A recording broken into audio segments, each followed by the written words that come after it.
Good night, good evening, good afternoon.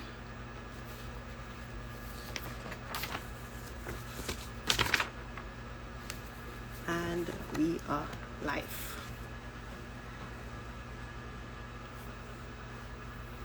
Just waiting for some of you guys to jump in.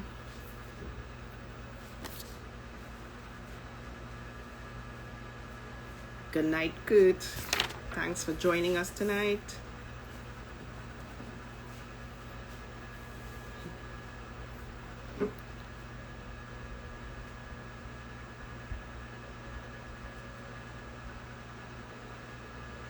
Just brushing off the hair. Hi. We have to talk, okay? Good.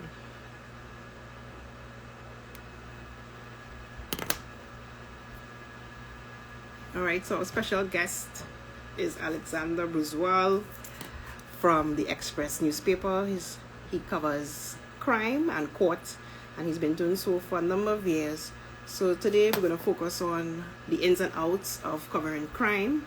What are the challenges a journalist would face in terms of accuracy, timeliness, getting the job done in a sensitive field where, reporting on victims and murders and crimes is very sensitive. And of course, we want to do so accurately. So what are the challenges? We're waiting for our special guest, Alexander, to join in. So stay tuned. I'll be right back.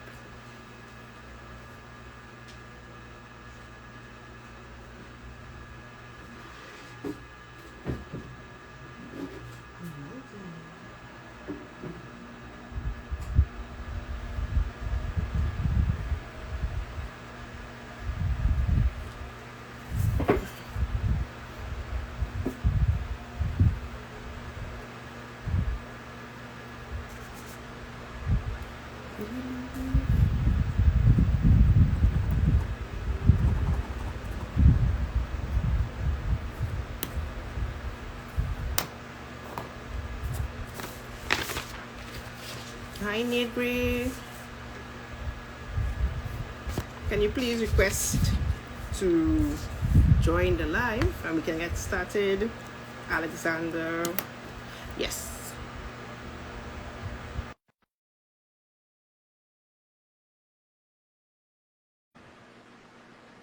Hi, I think he joined, so we just wait for him. Let me see. Accept. Hi. Hello, Alexander. Yeah, get comfortable. You're going to be here for a minute.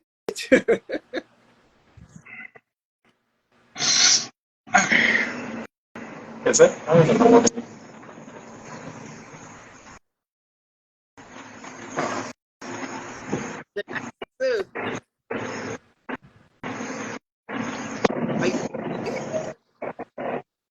I'm hearing you. It's supposed to be playing through my Bluetooth, but for whatever reason, it's not. I don't know why. Yeah, check it out. But I'm hearing you regardless. So. Okay, we're hearing you. So that's a thumbs up on our end. So we can begin. Thank you for joining us. This is the 12th edition of Conversations with a Journalist. And the topic tonight is crime. How do we report crime? What are the ins and outs? What are the challenges? What are the do's and don'ts? To really get familiar and to really educate the audience about some of the challenges a journalist may have, answer some of the questions you get from the public, and really just take this opportunity to dive into your career and what it takes to really be successful in your field. So good night, everyone. For those who may not be familiar, let's do some introductions. Tell us about yourself and what do you do right now currently.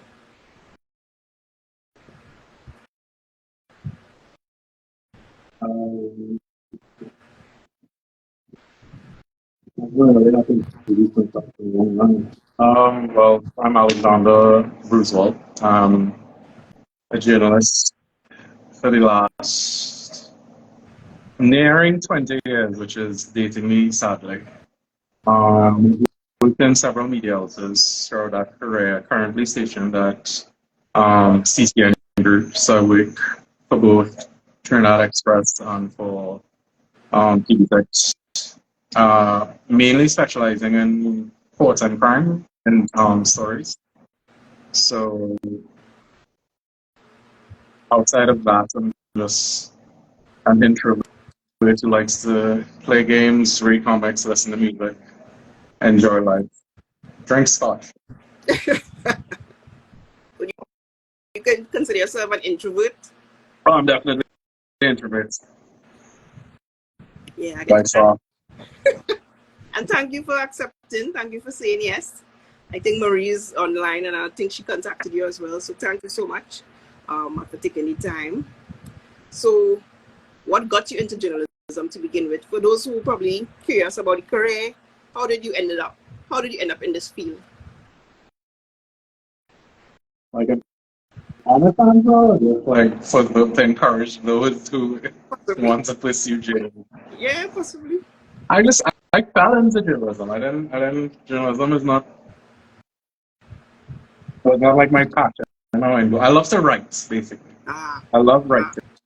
So initially, I still do coding and I still do a lot of computer works and repair PCs and so forth. That's how I started off. But I love writing. And my mother actually encouraged me to, I think she sent the applications to, I believe, Newsday at the time. Because she realized, so for me, IT would have been, I'll have to be in a good mood on the day to do. Right. So she realized that's basically person who wouldn't do anything. But I would always write, I would always draw. So she sent my application to Newsday, and that actually got accepted. And that's where I started. Okay. I'll be honest answer. Okay, good. And well, you said that was 20 years ago, more or less? Nearing 20 years. And what was your first assignment, or what was your first beat that you covered, if you remember? I remember the first beat. I don't remember the first assignment. No, I do actually remember my first assignment. Okay. Jesus. It was something with photographer Roger Jacob, who's still at Newsday. I think he's one of the senior photographers now.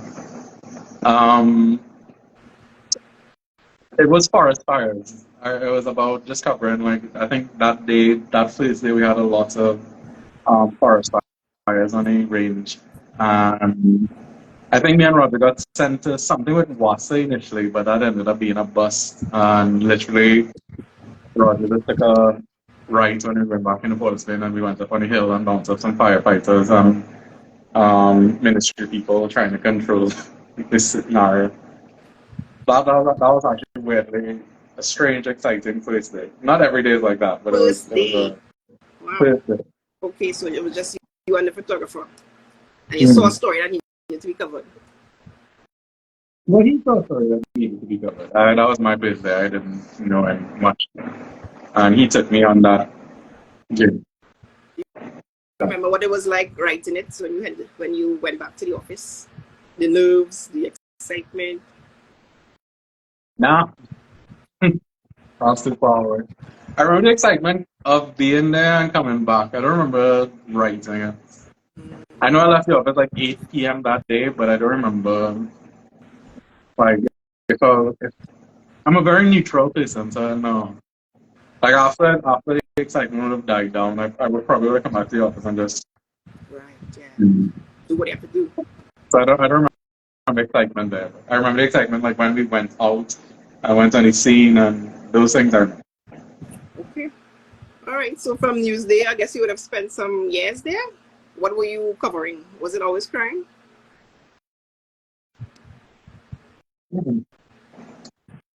It started off with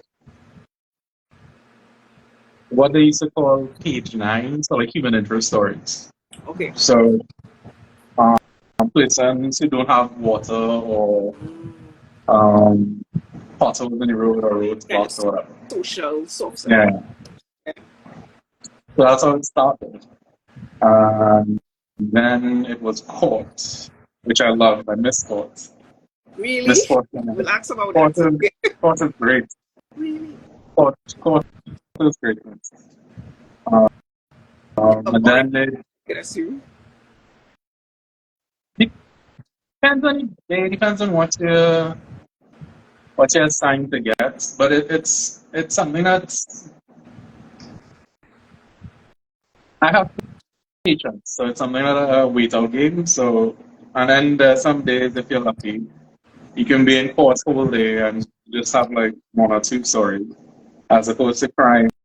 It's like 9 to 15 stories, depending on what the nonsense is or how the day is. So, um, yeah, I miss sport. Sport was a like that's where I got to meet a lot of people, a lot of even senators and persons now. That's where I got to meet and interact with Dana, Peter Hall, and the likes and so forth. So I miss sport. Sport is, I think, is a fundamental thing that every reporter should do in America. Well, Jensen is agreeing with you because he said he had some fun court times. So Asking about the best time. But anyway, that doesn't matter. so I'll leave that for another conversation with Jensen. Okay, so you were thrown right into it. You were covering court off the bat. Yeah. What were some of the misconceptions or something you want the public to be aware of when you're covering a court story? I don't think there's much misconceptions in covering court. I think a lot of people just don't have an appreciation for the actuality of the legal system. Okay. Like, they know things take long and take forever, but they don't understand why, and they don't understand the process behind it. Legitimately waste the court time, and they will just ask for like disclosure of evidence, and then just ask for a gym date because they weren't prepared for the hearing that day. But then sometimes, even if you have all parties ready, the court may not be able to proceed because the court itself, the magistrate, him or herself, was not prepared that day.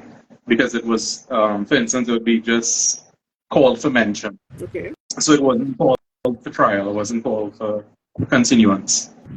And so the matter will have to adjourn again. And then because of the backlog of the system, and it's not no fault of the magistrate or the attorneys, but once you have to move the date, if the matter can't be dealt with that day and you have to move it, it'll move from like, let's say today is November 1st, 28 days later, so at the end of the month. But it jumps and continues to jump in long sessions like that. So everybody could be ready at today on this hearing. But when the matter falls on the 28th, maybe the defense is not ready or the state is not ready or whatever. So things like that every 28 days is what leads to lengthy court dates. So okay. It's problematic. And I remember when I was a journalism student, we would cover where we was assigned a court story because we all had to show we could, write different beats. And it was a lady who was accused of stealing a car, and the court case. So and then we as students were witnessing this. But I want to know, like, what is the entry point? What is the gatekeeping? Can you just go to attend any matter, or is there a process for hearing a particular case? I mean, technically, you can enter as any member of the public. So, the long story short is that justice not only has to be done, it has to be seen to be done. So, therefore, as long as that's why you'll see courts, or if you've never been, courts have public galleries. Yes. So that it's supposed to be that any member of the public can go and sit down in any matter. In terms of keeping record, only journalists are allowed to write during court hearing. So you have to have your badge or whatever. But it's not a matter of like steps or procedures. You could just walk into any court and listen or partake or try and get an understanding of how the system goes. It's not something that's hidden away. As much as people don't understand it, it's because, and I understand people don't want to go into the court. They don't want to be in those places, but it's how the structure is from what we inherited from Commonwealth is that it's supposed to be a public display. So it's not like America where only certain people can enter the court or family or whatever. Like, it's a Commonwealth system where any member of the public can enter as long as there's room in the courtroom to enter and witness justice being there. Well, supposedly witness justice being there. And I would assume it would be heavily policed in terms of if there's any outbreaks or outcry or you killed my child or whatever. I'm assuming Not really, family no. then. Oh, okay. Not from my recollection. Like 3 or 4 officers in a court, if so much, and at least one of them is a prosecutor. So it's not. There's always that kind of innate respect you have for these institutions. Right. So each court has roughly about 4 officers. So it's not a system where there are outbursts of persons. Or actually, rather, I should say it was not. I have not been in like 3 years. Okay. So I'm hoping it's still the same by January. And Peter Christopher commented, which leads to my next question, because he's saying, why or any media keep protecting certain people per their name? What are the restrictions you do have when you cover a court story in terms of naming names, naming places, etc.? No, as long as for court stories, it's I don't want to say free for all, but it's a lot easier for court stories because the person has been charged.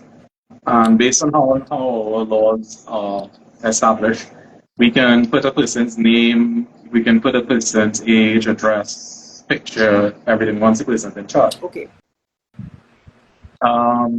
But as a key part, once person's been charged, like a lot of situations, you'll see persons doing story, especially in crime, something happens and we wouldn't put we were like a 25-year-old male relative was out or whatever. Yeah. And it's usually under the assumption that people understand it's like the husband or boyfriend or whatever. But we can't even identify the direct connection, so we just have to say male relative. Right. But once it's a court story, it's fine. Anything will do. So, Okay. well, as long as it doesn't bring harm to the victim or the witnesses, anything will. But are you ever? I mean, some of the matters are sensitive. So, how do you remove yourself from a situation sometimes when it's probably something that probably hits home to you, but you still have to report on it? Is that a challenge? No. I think part of it is disassociation to a very large degree. Right.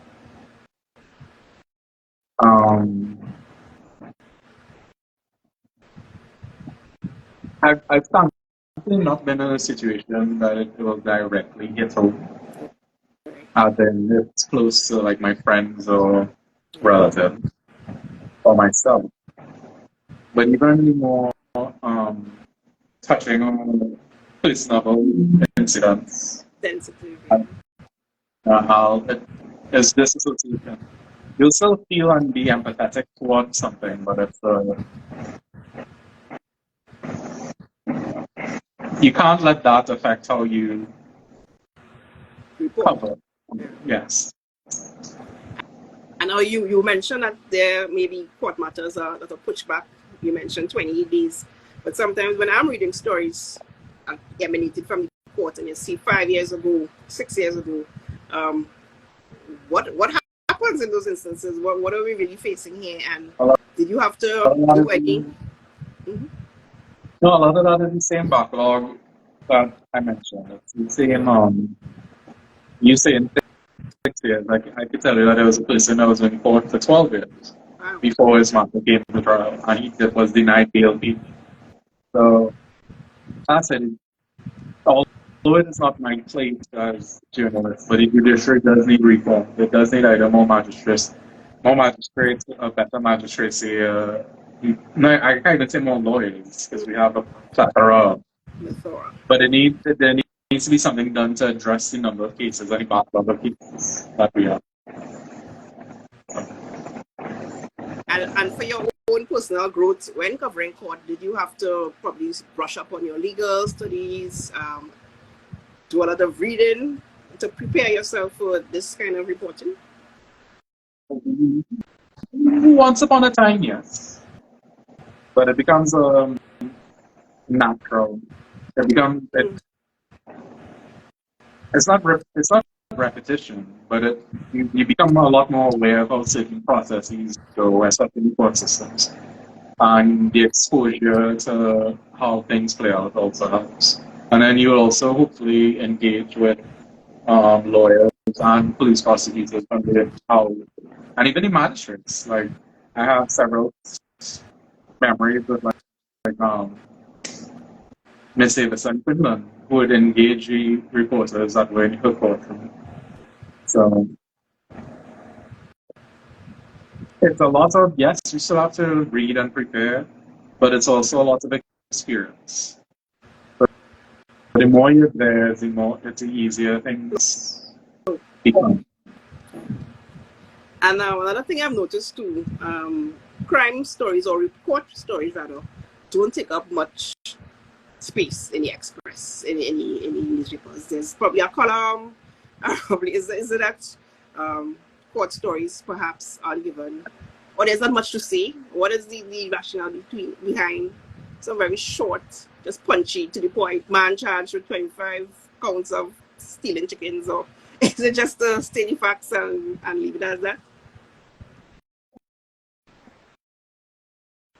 I think that's not necessarily the case anymore. I think that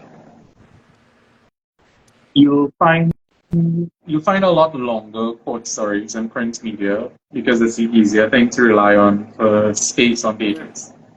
But you'll see less and less of like what the example you refer to, like a man charged 25 counts of speed or whatever. So those aren't even court stories. Those are just the police reports that come in and that said that one person was charged or one person is before the court for this. So those are the press releases. A lot of the time, those are press releases that come from the police. I didn't even know that they send press releases on matters. Yeah, well, they send press releases on persons that charge, and maybe if the police has a conviction, so they look good. They wouldn't send press releases if they've lost a case. So. Okay, of course not. Which is understandable. Yeah. Okay. So when there are convictions, when there are awards they will send to find the media. Okay.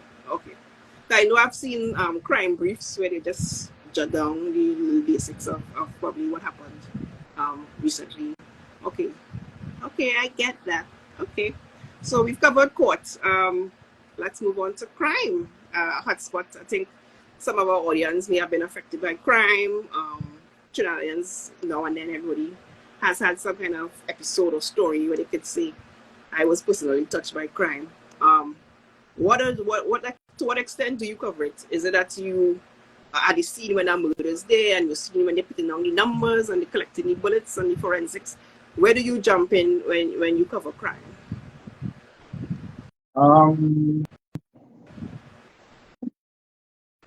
Once it's in a day.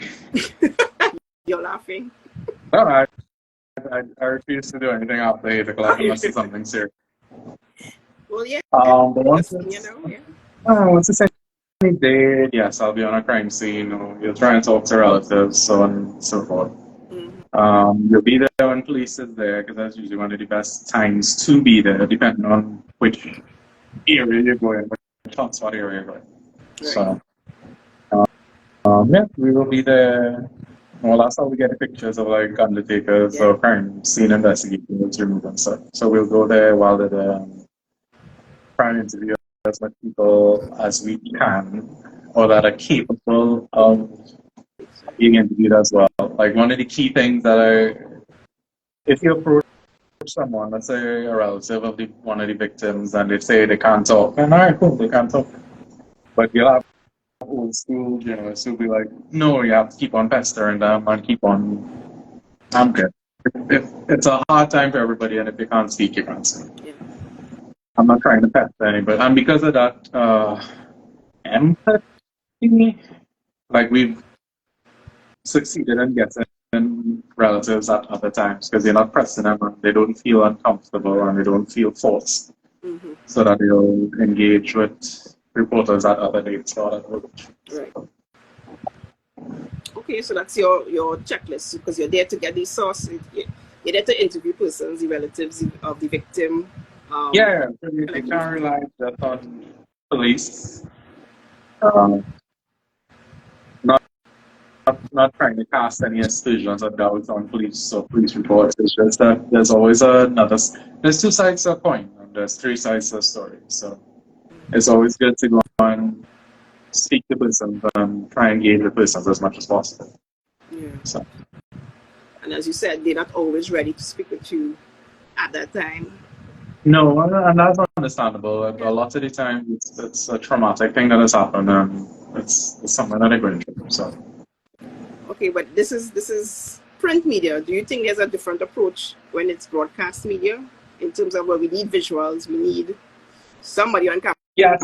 Well, broadcast media, I'm learning it's not harder. It's a weird sentence structure. It's not harder, but it's a tad bit more demanding. Mm-hmm. So, like print media is harder because I have to go through a lot more details and there's a lot more writing. There's a lot more information I need to provide for a print media. So, television is easier to see. Television is a conversation, and it's easier, but it also needs a lot more visuals. So, like, a good example would be like the murders that we had this week. We did get interviews for, let's say yesterday in Blanchard. But we spoke to persons and along the roadway heading up to the university, because we had to stop and get directions. So we just spoke and asked them about the situation, crime as it is one time. That was easier for friends because I could take what they said and write it and let them say X, but they didn't want to talk on camera. So like my TV story was 30 seconds, 40 seconds, as opposed to my print story, it was half a day. So it's television is easier, but it's a lot more demanding. So was it possible to get their voice alone and shoot like? They didn't do that. I mean, sometimes it is. You can get that depending on which scene you go to and how persons react. Yeah. But like I said, like yesterday, using yesterday's example, they didn't want to talk on TV. Like if you pull out the camera, it's all they didn't want. Mm-hmm. So. You said no. Okay. But do you think Trinidad has, as you say, speaking to persons who would have known, do you think we have a culture of I don't want to say snitching, but giving you as much information as we can or as we probably do know and withholding it a bit because of fear of reprisal or whatever? Do you think that's our culture? I think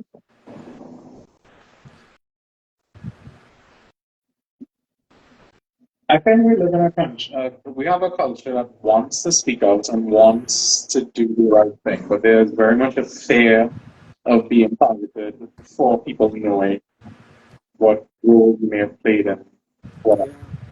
So that's why organizations like 555, 800 Tips, like Crime Stoppers, and once upon a time, the CTBS app were very important, or are very important, because at least persons could feel that they have a way to communicate the information that they want to give without being targeted or without being identified or without having to come in and be witnesses or witness statements, or give witness statements, I should say. I would always encourage persons to work with police, but I do understand and appreciate the reluctance to do so. It's not a culture of snitching, and I wish it was. The crime would be a lot less. A lot lower if it was. Correct. Because I do watch 48 Hours, and I swear every episode the crime is solved because somebody rang in and information poured in. So I just somebody knows something what's going on. Well, that's exactly it. Like you need the information to come in, Yes. and you need the cooperation from the citizenry. Without the cooperation from the citizenry, you wouldn't be able. Like people saying, why the crime rate or why solvency rates for police, like for murders, is low. It's because nobody's cooperating with the police. Now, whether you want to blame that on trust of the police service because of whatever allegations would have happened or how the police would behave is another argument and conversation. But you still need that cooperation in order for solving things to happen. Police can't go into an area, some X X kill Y, police jump into the area and they know exactly who did it. If it was W or M or they wouldn't know. Mm-hmm. They have to rely on the evidence of everybody who watches American TV shows. They'll find either fingerprints on the weapons or bullet cases. So either it's physical evidence gathered, even if it's like CCTV footage or what else can you rely on witnesses. When the witness statements are so unreliable, it's hilarious. Mm-hmm. But anyway, the point is that you need the cooperation from the citizens to get things done. Yeah. So you mentioned interviewing the victim or probably persons in the area, residents. What's it like interviewing the police? Because of course you need to know how many spent shells were there, how many bullets, etc. Do you find you have that cooperation, or the TTPS tends to hold tight? And then sometimes when you see another newspaper carry the same story, but they have different statistics, so is that frustrating, and does that happen? It does happen, not frustrating because I'm right. And in terms of engagement, there's no so there's a lot of hesitancy to speak with media, unfortunately, because there's a sense of hierarchy in the police service. So like you have to engage and be personable and try and get to know those officers, and then hope that they cooperate. Yeah. Because in terms of actual communication with the press, it's literally just ACBs and DCBs and commissioner. And the only exception is the head of the Police Service Association and whoever holds public information manager, whoever holds that title. I think Ashley and Miss Lewis are the ones who holds the title, right? Right. So those are the only ones directly allowed to speak. So if you go to a crime scene and nobody wants to talk to you, you can't force them because literally that is how the system is put in place. It's not put in place because one person will be like, you're on a scene, it's public information, it's needed. Nobody, not a single officer at that scene is obligated to talk to you. It's literally just you hope that you're personable enough to reach one individual who might give you certain information, who understands that there needs to be cooperation with the press and the police service. But no officer is obligated to talk to you. Okay, got it.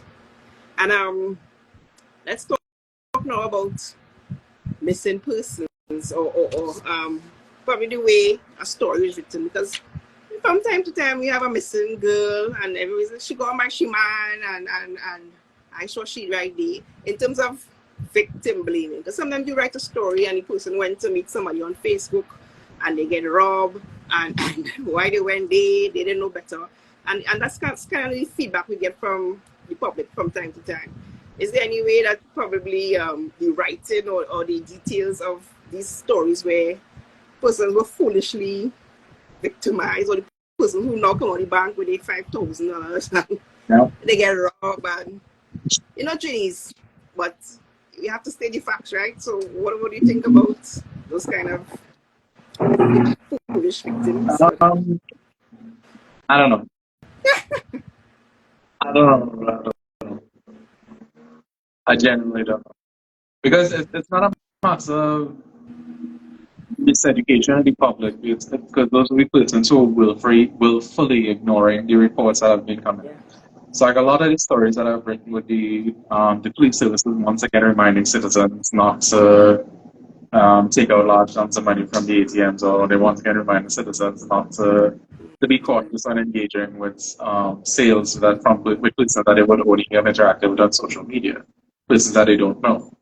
So it's a lot of repetition. It's something that's been going on for years. So it's not that somebody could be like, oh, I didn't know. They do know. They just never think that it'll happen to them.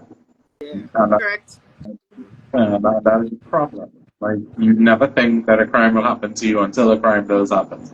Until you become a victim, you never think it'll happen. It's not even about writing or education or sensitivity. It's a must. Because a lot of these people are aware.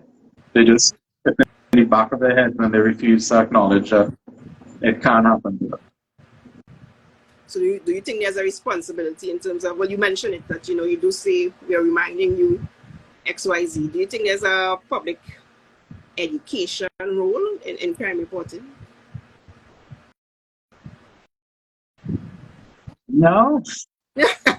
No. I would like there to be, but honestly, you have a citizenry, better or worse, that mostly read headlines and like the first paragraph. So Wow, yeah. it's not a matter of education drive, but it's the consumer base based on how technology is. Even now, you started off with 20-something views and now it's down to 10. They want information immediately and they don't want it drawn out and long. So they want information in quick and digestible bites. Their attention span is no longer what it was once upon a time. For the most part, is what the consumer base is. So a lot of these persons won't even read beyond, they won't listen. They won't read beyond the first paragraph, and a lot of people won't listen beyond the first 2 minutes, 5 minutes. They'll come in, check it, and be like, meh. And then feel up.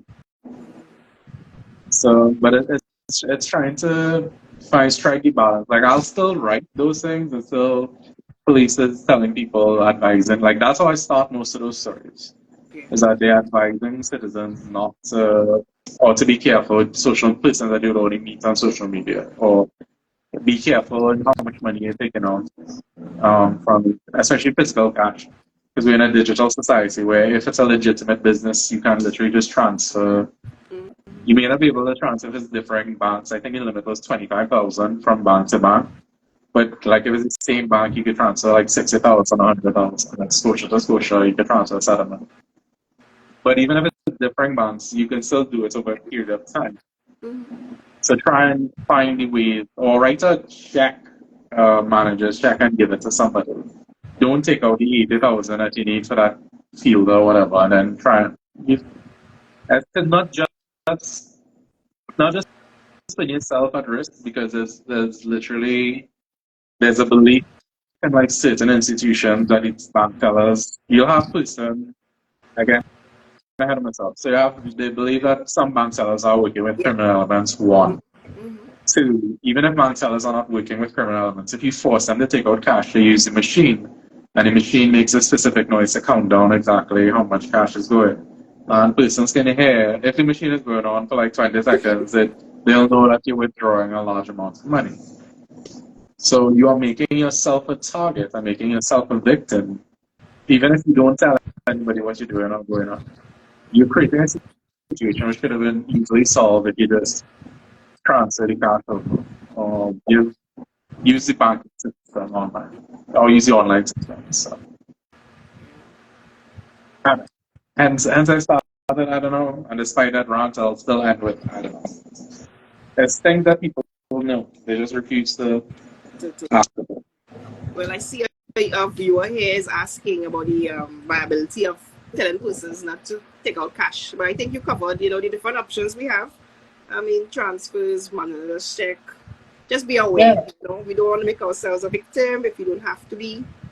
And, do the right thing. Yeah. So you would have mentioned persons not reading, or just reading the headline and going meh, in your own words. Do you think that's part of the reason why crime is so prominent on our front pages? Because there's a major crime story today, and that's all. I don't know. What do you think? Because I remember growing up in the school system, they say if it bleeds, it leads. That would be the front page. What are your own thoughts on the placement of crime in our publications? I personally think that the media has had a role in desensitizing the citizenry of this country to the seriousness of crime. The problem with that is not just the media alone, it's also social media. You live in a world where everybody, somebody get shot, somebody get robbed, anything that happens, that you'll see it on your phone, before it even comes into the play of the mainstream media, you've probably seen pictures and graphic videos and graphic audio. Like, forgetting the seriousness of those crimes, like literally roadblocks. So if police are doing roadblocks or roadblock, you'll have it on it. Somebody will be police by mobile junction, or police is here, police is that. So it's a flooding of information. And like part of that is also leads to the fear of crime, because there's a flood of information in your system. Because nothing may have happened to you, but you go on your phone every day and you see somebody robbed, somebody this, somebody that, and you become appreciative of the dangers of society, and you start to feel like you or your friends or your family might be victims of that society. And the hilarious part is that statistically, the serious reports of crime now, is less than it was 30 years ago. It is safer now than it was a whole human being.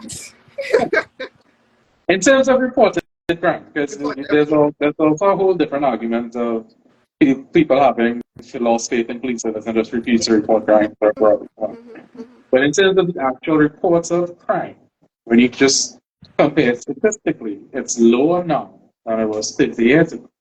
But the fear of crime is higher now than it ever was then. Yes. So do you, as you mentioned that, because I was speaking to a colleague today and I was preparing for this interview, and we mentioned collaboratively that crime can be a business and can be used as a tool to fuel the security sector, the camera sector, the GPS, those who selling this, those who selling that, protect your home, the ampliers, yeah. So is crime a business, and do people benefit from? Oh, hell yeah. I don't know a long-winded answer for that. Yes. We have security companies with state contracts, so even during COVID, that run for the whole 2 years, they get paid hundreds of millions every year. They didn't have to transport a single soul anywhere to any courts, but they still got the money through. Yeah, crime is a business. Crime and the surrounding apparatus to prevent it are business. Yeah, and that's why when Mr. Ian Allen was in his peak, the amount of advertising he would just generate from these security firms and cameras, and the program itself benefited, wow. Even when it was at TV6 and the different incarnations it took, I know that the advertising box probably will through the roof, Yeah.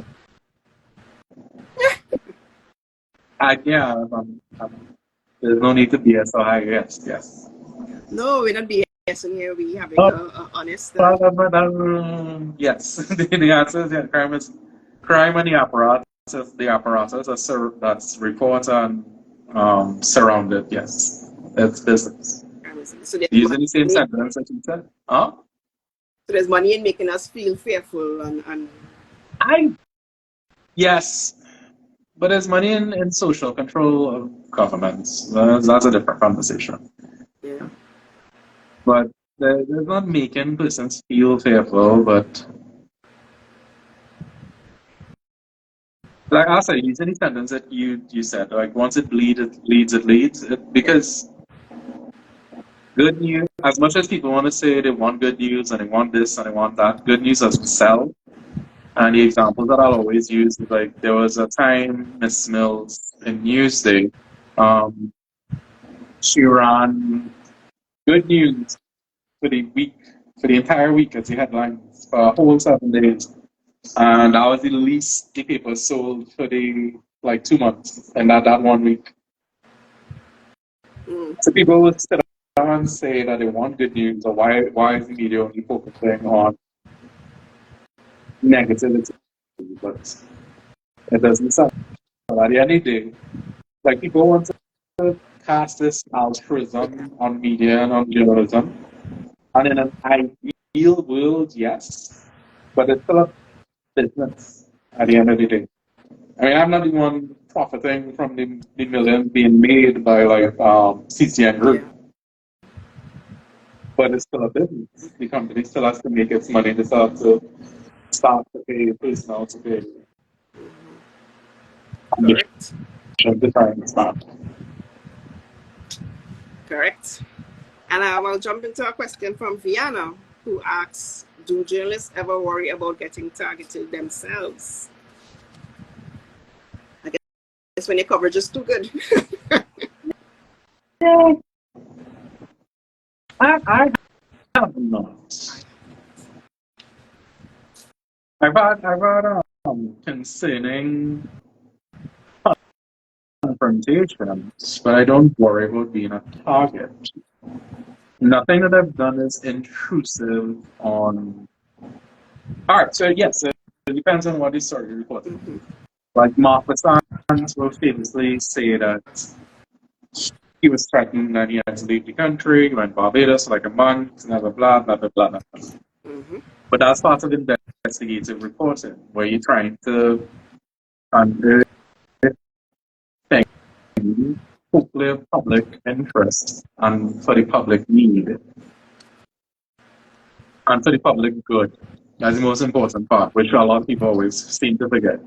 Like people feel like the truth should be known just because it exists.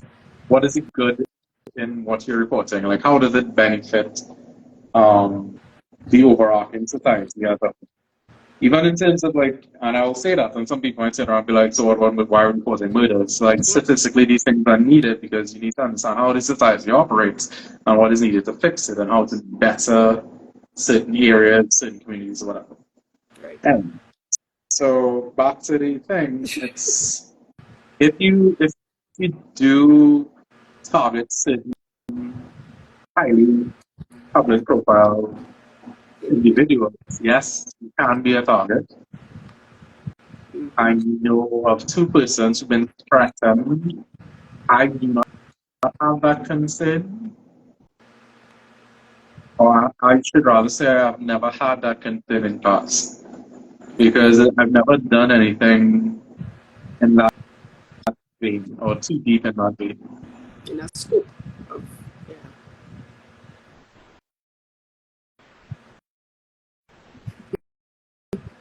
I hope that answers your question, Viana. And was CL to the 3V. I guess don't worry. You know what it is, I don't know. I know who it is. Okay. I guess I will rework his question because he's You can ask. Yeah, I'm talking about water. But anyway, that's a different story. What do you say? I will rework it about the to ask the bottom I line. mean, it's not basically care about the bottom line. Everything is a business. So the media is built on the, I don't want to say guys' belief of altruism and fair reporting. Right. Because if you don't have trust in your reporters, if you don't have trust in the person giving the information to you, you're not going to tune in. So we have CNC3 and Team 6.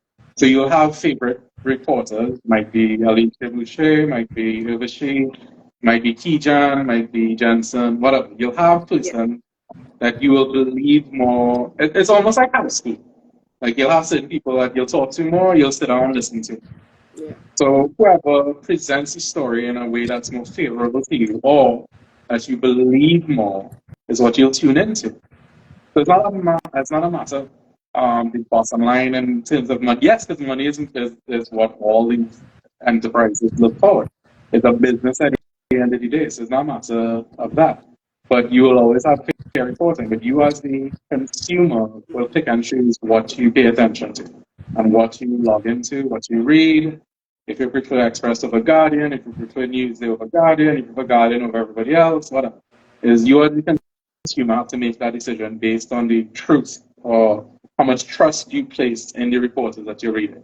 And that's why names become items of value and who you are. That's why you could trade around. Like persons will know Jensen or they'll know She or they'll know names become important because you amass system of trust with the consumer based on how you have approached things in the past.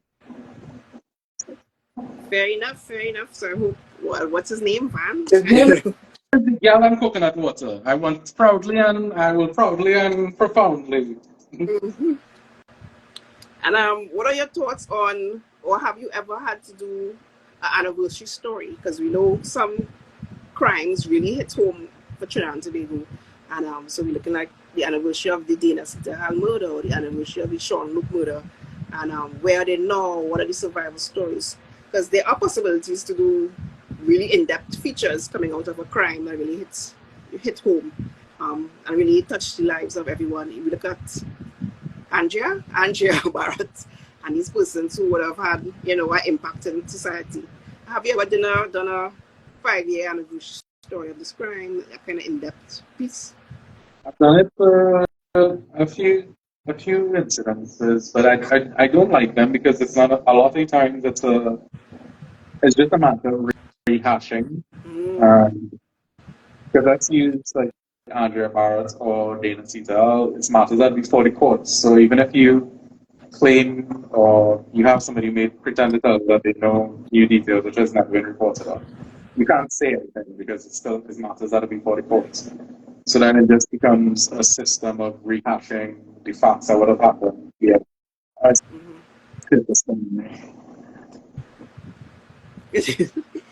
don't know. But in terms of the softer side of the story, so someone had a dream to be a biologist and it never was fulfilled, or the softer side of that crime story versus the facts that it was never solved. Sorry, I apologize. What was the question? No, my officer's calling. I'll call them back in a bit. I think we have like 9 minutes. So. Okay, no problem. Is that all? No, I'm just looking at the softer side of the story because, especially in the American media, we always look at their dream was to be a biologist and where they would have been today, and his so-and-so's only son that was murdered, and that kind of soft of empathetic look at a crime story. Do we do that here? Yeah. Every day. Every day. Mm-hmm. But also, like, we become so desensitized that, like, none of it matters. So, like, a good example would be, and again, I like to give praise where praise is due. So, like, Guardian and Shane Superville. Yeah. He was the only one to get an interview with one of the quadruple murder in Belmont. Mm-hmm. So, like, we went forensics and we went Belmont after, and none of the families spoke to us, blah, blah, blah, blah, blah. But Shane actually, so we got residents of the area, but it's not the same as the persons who were there. He got the father who was there.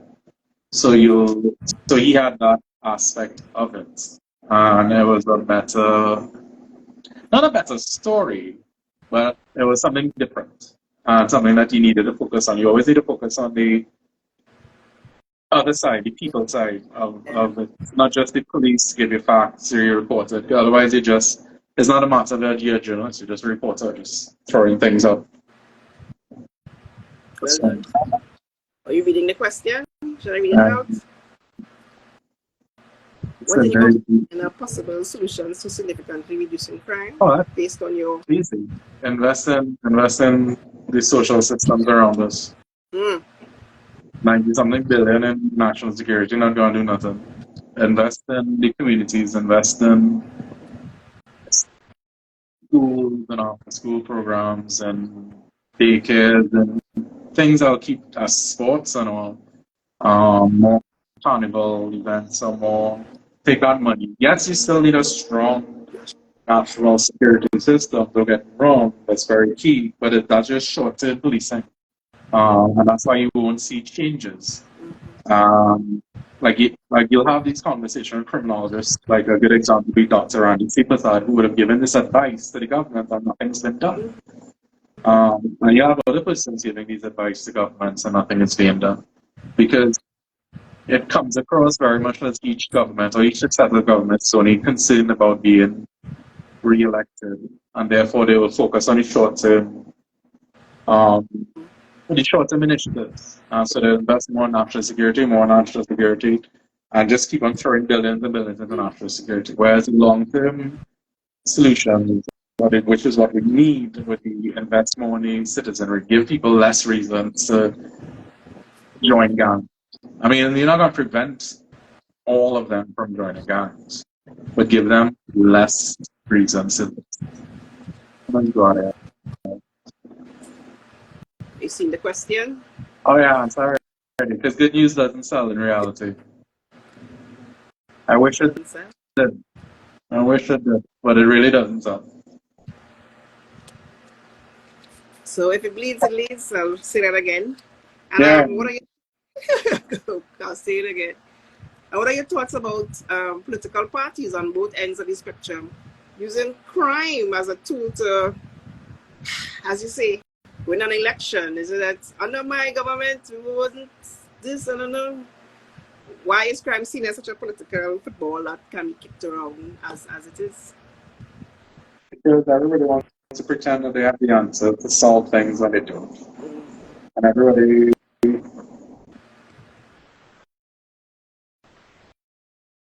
I hate it. Huh? I hate it. I hate when it's used as it's an easy sword to wield. So when you're in the opposition, it's a very easy sword to wield, and it's a hard shield to wield as the government in defense, because then you have no reasoning as like why crime is as high as it is while you are in office. Mm-hmm. So it's understandable. It's an understandable tool in politics, which you might dislike it, but it's an understandable tool. But it's the best way to put it, like, unless that both sides come together and be like, this is what we need to do, and this is what we need to invest in, then it will always be problematic. So a good example, skewing away from crime, would be like, it's been known for 30-something years that we need to remove subsidies on gas and electricity. But instead of just coming together as the government and opposition and be like, all right, well, every year let's increase or let's remove 10 cents on the dollar, 10 cents, mm-hmm. so that you know these things are coming and it will be easier. They try to hold out for as long as possible, and then you have no other choice but to make the break. It's a painful break. So like gas would now be $1.50, and even with that jump, it's still cheaper than the rest of the world and the rest of the Caribbean. But it's a lot harder feel for the populace who are already suffering through other things. And it's the same thing with crime. Instead of working together to try and come up with a solution that will be the best way forward, everybody just likes to fuss and dilly-dally until it becomes a point where there needs to be a break, whether that's a state of emergency or we have soldiers right now being called up from reserve. Still kind of, there will be a break that sees a reaction and sees a fall. But it shouldn't be like that. Do the things that you already know, get together, do the things that you already know that needs to be done. But that's not what happens, unfortunately. Yeah, I agree. And that reminds me, did you cover the crime symposium that was hosted in Trinidad and Tobago? And do you think there'll be any tangible outcomes from the crime symposium?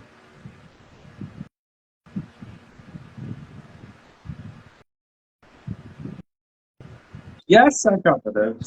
Yes. Tangibility. I don't know. Be honest, it's like all these lovely symposiums or meetings that you have in the international arenas. It surrounds climate change and it promises that we need to have, or we need to commit ourselves to 1.6 degrees or whatever for climate change. And then nothing is ever actually done because it's not a binding pact, so it's not a legal pact that each state is engaged in. It's not a treaty, it's not something that's been ratified. So it's just literally everybody coming together every year at a COP to be like, oh, let's do all the work, and then no work is done. Mm-hmm. It's the same thing as happening in the crime symposium. It's a Caribbean game to get CARICOM game together, be like, all right, we know these are the things that are bothering us, and we know these are the things that we need to do, and we know we need to get America involved. But you're just saying a lot of the things that we already know. Mm-hmm. And then you're promising that, all right, so these are the things that we'll do. So you're just making promises to do things that you should already be doing. Mm-hmm. But then what the real outcome of it. So like money was spent to bring people in and to have, and even if you want to argue it's not Trinidad money because it was a CARICOM event, so CARICOM spent money, Trinidad may have spent, I think the number was like 20 or 50 million, I can't remember. Trinidad spent a tiny amount. CARICOM spent the higher amount of, what was the point of it? To just everybody to come together and say things that they already knew and it could have been an email. Could have been an email. Hey, Google Meets. Could have been done. It could have been done. Okay, so we have a question coming in. How much of responsibility does the media have to elevate the quality of awareness and discussion of national issues to get proper solution? And of course, this is related to crime.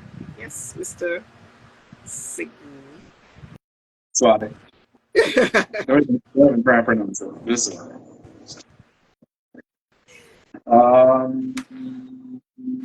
don't know. I want to say that in an ideal world that it would be a responsibility that we all should have and we all should share, and that the media should have a role to bring the truth or to bring things that for the public good, is what I said before. Like as a key part that people always seem to glance over. They feel like the truth needs to be told just because it's the truth. No, it needs to be something for the public good.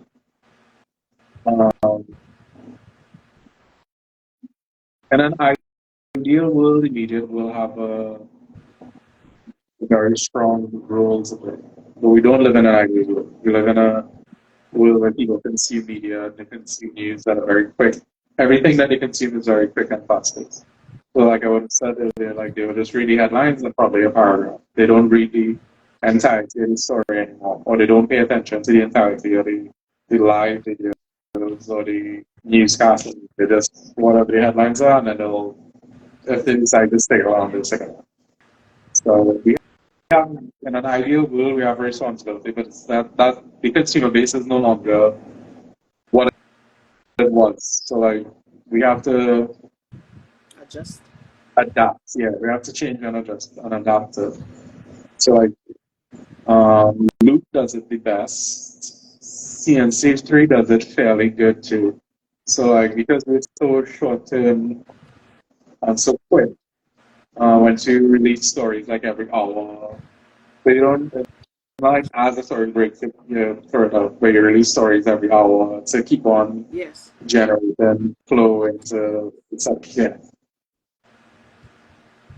Okay, fair enough. So you've reached the hour mark, so I'm just going to throw out two more questions I have and probably take one from the audience. But this week we would have heard of a child being left in a car and probably having to be hospitalized as a result of that. And I just want to touch from a media generally, how do we cover children and how do we cover, because working in corporate communications, I would say don't show the children's faces, you have to blur it. What are the do's and don'ts just generally when you have to report on children or minors? When you report on children or minors, there's not even do and don'ts, it's legalities. Yeah, you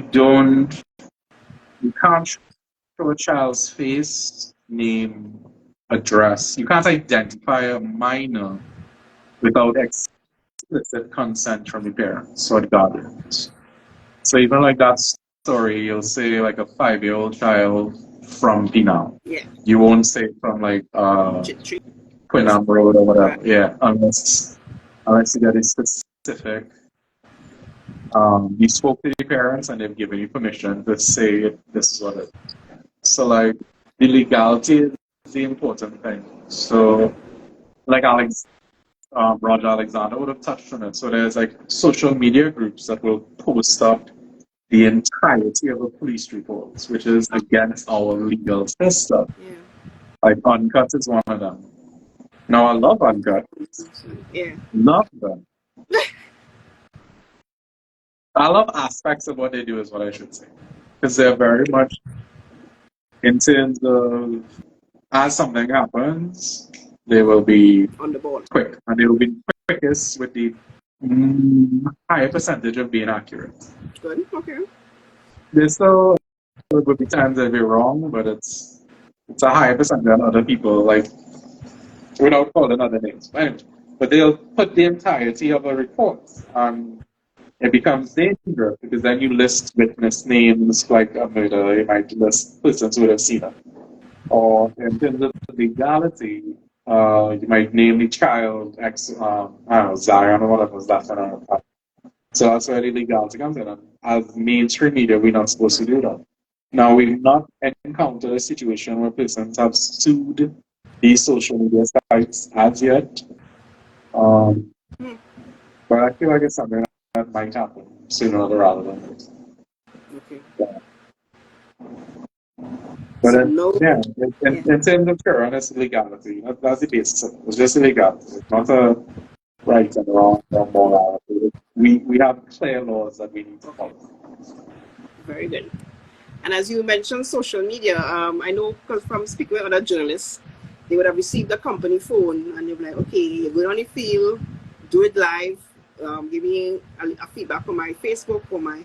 Do you see that trend happening in crime where you're on the field, you're covering a crime, and they want you to do a live and blast it to our social media pages for those likes and those views? Is that happening in crime? Yes.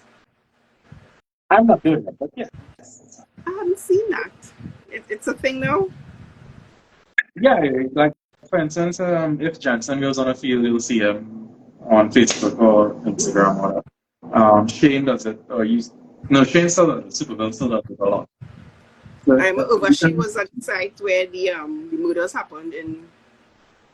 Yeah, well, that's all that would be just part for like the live reporting and talk about news and so forth. So it's a thing that happens, but in terms of it being demanded from us, not yet, or maybe I'm just the wrong person to ask because I don't. You're not doing it. You said you're not doing it. I'm not doing it. I'm at a fortunate stage of my career where they know what to expect from me and what will be done and how it will be done. So like I don't need check-in. Like I know when the morning comes, I know this is what needs to be done.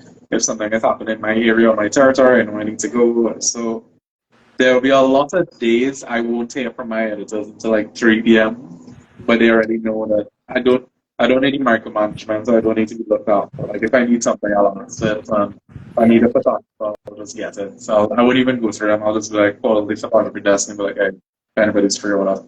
Yeah. But that's the way that I get. As it, I want to say appreciation for the work that I've done that has given me the leeway that I get. It's not that I just came in and demanded things. Like I've earned season benefits, which I am very appreciative for. Yeah, good. And now when we watch TV6 News, we're hearing your voice. Yeah. We see a report by. So tell us how that happened and how did you segue into, how was it going for you? Because I'm like, hey, look, Alexander's story. How was it going for you? How did it happen? And should I assume it's because of resources being tight, or is there new, what's going on? You're on TV now.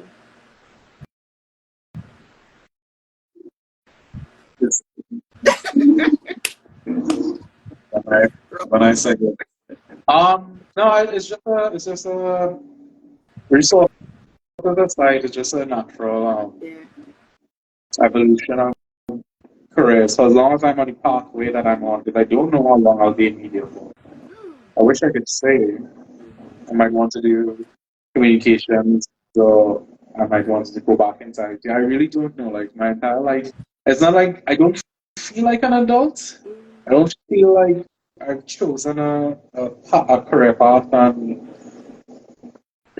I don't feel like I've chosen a career path and I've done things. I feel like I was placed on a path and I've succeeded, thankfully. And I'm grateful for the opportunities that I've been given on this career path. But it's not something that I sat down and like, you may interview other persons and they'll be like, oh, I always wanted to be a journalist. Nah. I'm good. I like writing. Mm-hmm. I don't like talking to people or engaging with people. I'm good at engaging with people, but I'm not going to seek out. Oh, Uh, yeah, like right now, my PS5 is on because as soon as this is done, I'm just going to call my editor and play Call of Duty. And I don't need to go out. I don't need to interact and socialize. mm-hmm. But it's So are you saying you did not seek out the TV6 opportunity and it was given to you? In other words? I will have a confirm that Oh my denied. But I don't. But an opportunity was presented to me, yes. regardless of however it may have arisen. So An opportunity was presented okay. and it was taken. Right. Is it temporary? What are we looking at here? Honest, it's for there as long as I'm there. It's there. It's gonna be okay. So you're gonna see Alexander's reports on TV6 and then read them in Yes. the newspapers. Yes. Yes. And I I will be- don't like to end what's that? No, I was gonna say they want to see more of the man behind the voice, and I'm like I'm not pretty enough to be, so that's that. Okay, So but I you have usually written just powers, so there it is. And I don't like when questions go unanswered, so I'm just going to throw it out there because it was asked. He wants to know who can hold the media responsible or accountable, because any criticism we do give to the media freedom, well, it's framed in the, oh, we're going to oppress the media and we're going to silence the media. So who can hold the media accountable without all this backlash about press freedom? So, consumer kind of media responsible. The consumer, whether they engage with content or buy content or view content, that is the best way to hold anybody accountable. true. The same way online on Twitter, that everybody used to complain about what was it, Diane t-shirt powder. You refuse to spend your money on a product. That's the best way to hold them accountable, unfortunately. Yeah. Yeah. Well said. So the power is in your hands, and this is a good time. We were minutes to 8. Thank you so much, Alexander. I hope you really enjoyed the discussion. You did, right? Yes. Yeah. Wasn't too bad. Yeah, it wasn't too bad. So thank you everyone for viewing. I know Alexander has a long night ahead of him. I will look out for your stories, everyone. I don't know if you're a person who deal with your social media handles, but I know you're active on Twitter, so you may want to do I'm that. more active on Twitter for the public. I'm at the Someone did same. ask about your hair and how do you have it so curly, but Oh, I kind of skipped. nobody will get me here. They So I did. won't find me on they won't find me on Instagram here. They'll find me under the same handle on Twitter, the same Napier on Twitter, the same Napier on WhatsApp. But this profile is my personal profile. Same name, but Yeah. yeah, they won't be able. I wouldn't care. But do you appreciate persons inboxing you stories? Does that happen? Oh, It used to. Like when I had a Facebook account, it used to. okay. And that's But like since I deactivated it, it hasn't been as much. Like Twitter's a lot loud, but they don't like reach out okay. like I inboxes. reached out, so thanks for answering the call when I inboxed you on Twitter. Thanks again. And good night, everyone. Make sure to follow Brownie Cams for future conversations with journalists. You'll see who I have next. Have a good night and be safe, everyone. Crime-free days, please. Bye. I am actually going to play games on it. All right. Disrespectful. Bye.